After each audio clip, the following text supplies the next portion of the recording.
सोचिए, एक ऐसा स्टार जिसने अपने करियर के 5 साल, जी हाँ 5 साल सिर्फ एक फिल्म को दिए और उस एक फिल्म ने इंडियन सिनेमा का नक्शा ही बदल दिया।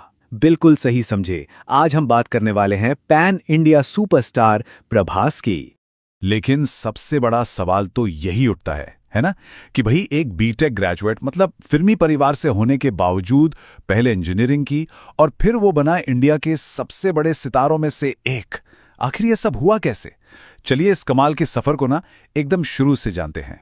तो चलिए सबसे पहले एक छोटा सा इंट्रोडक्शन हो जाए। आखिर ये सुपरस्टार हैं कौन?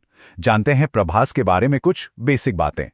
स्क्रीन पर तो हम सब उन्हें बस प्रभास के नाम से जानते हैं, लेकिन उनका पूरा नाम है उप्पलापटी वेंकट सूर्य नारायण प्रभास राजू। जी हाँ, वो तेलुगु सिनेमा के तो खैर किंग हैं ही, और अब तो हिंदी सिनेमा में भी अपना डंका बजा रहे हैं।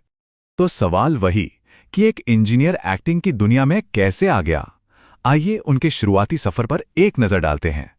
ये बात जान के थोड़ी हैरानी होती है सही में, कि भाई फिल्मी माहौल में पले बड़े, पापा फिल्म प्रोड्यूसर, लेकिन प्रभास ने पहले ग्लैमर की दुनिया को नहीं चुना। नहीं, उन्होंने बकायदा इंजीनियरिंग की पढ़ाई की, बीटेक की डिग्री ली।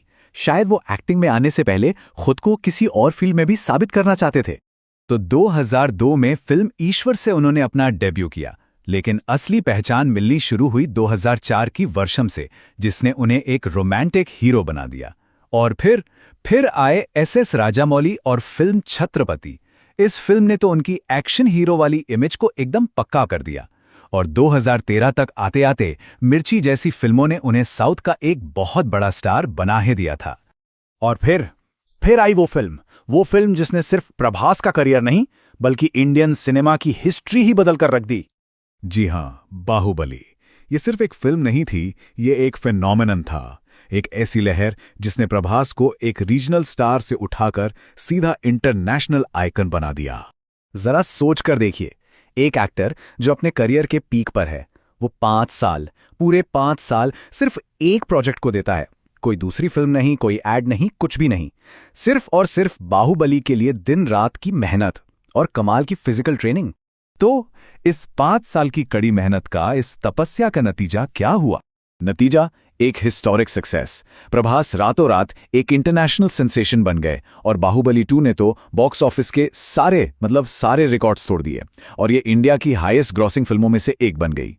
बाहुबली की जबरदस्त कामयाबी के बाद प्रभास एक अलग ही लीग में पहुंच गए। वो बन गए देश के सबसे बड़े पैन इंडिया सुपरस्टार। अब बाहुबली के बाद जाहिर है हर फिल्म से उम्मीदें आसमान पर थीं। उन्होंने साहो, राधे श्याम और आदि पुरुष जैसी बड़ी बड़ी बजट वाली फिल्मों के साथ एक्सपेरिमेंट भी किया।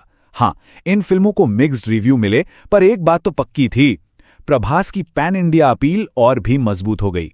और फिर सालार की जबरदस्त सक्सेस और कल की 2898 एडी का जो क्रेज है ना, उसने ये साबित कर दिया है कि उनका स्टारडम कहीं नहीं गया। और भाई, इस जबरदस्त स्टार पावर का असर उनकी कमाई पर भी तो दिखेगा ना। रिपोर्ट्स की माने तो आज प्रभास की नेटवर्थ लगभग 300 करोड़ रुपए है। और इसमें कोई हैरानी वाली बात भी नहीं है, क्योंकि वो आज इंडिया के हाईएस्ट पेड एक्टर्स में से एक हैं, जो एक फिल्म के लिए 100 करोड़ से भी ज्यादा चार्ज करते हैं। लेकिन बात सिर्फ पैसे और फेम की नहीं है। प्रभास को उनकी एक्टिंग के लिए क्रिटिक्स ने भी बहुत सराहा है, और इसका सबूत हैं उनके नंदी अवार्ड्स, सीमा अवार्ड्स और ढेरों फिल्म फेयर नॉमिनेशंस। तो ठीक है, पर्दे पर तो वो इतने बड़े एक्शन हीरो हैं, सुपरस्टार हैं, लेकिन पर्दे के पीछे का इंसान कैसा है? ये काफी इंटरेस्टिंग है।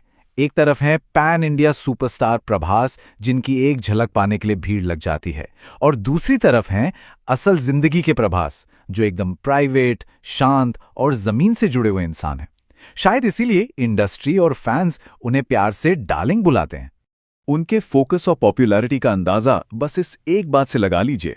मीडिया रिपोर्ट्स के मुताबिक बाहुबली की शूटिंग के उन 5 सालों में उन्होंने 6000 से ज्यादा शादी के रिश्ते ठुकरा दिए थे। 6000! ये उनके डेडिकेशन का कमाल का लेवल है। तो यहाँ एक सवाल दिमाग में आता है, और ये सोचने वाला सवाल है कि बाहुबली जैसी हिस्टोरिक सक्सेस के बाद एक सुपरस्टार पर हर अगली फिल्म से उन्हीं उम्मीदों पर खरा उतरने का कितना जबरदस्त प्रेशर होता होगा। इस पर जरूर सोचिएगा। ऐसे ही और वीडियोस के लिए बीटीसी वाले भैया यूट्यूब चैनल को सब्सक्राइब जरूर करें। मिलते हैं अगले वीडियो में। तब तक के लिए टाटा, बाय, नमस्कार।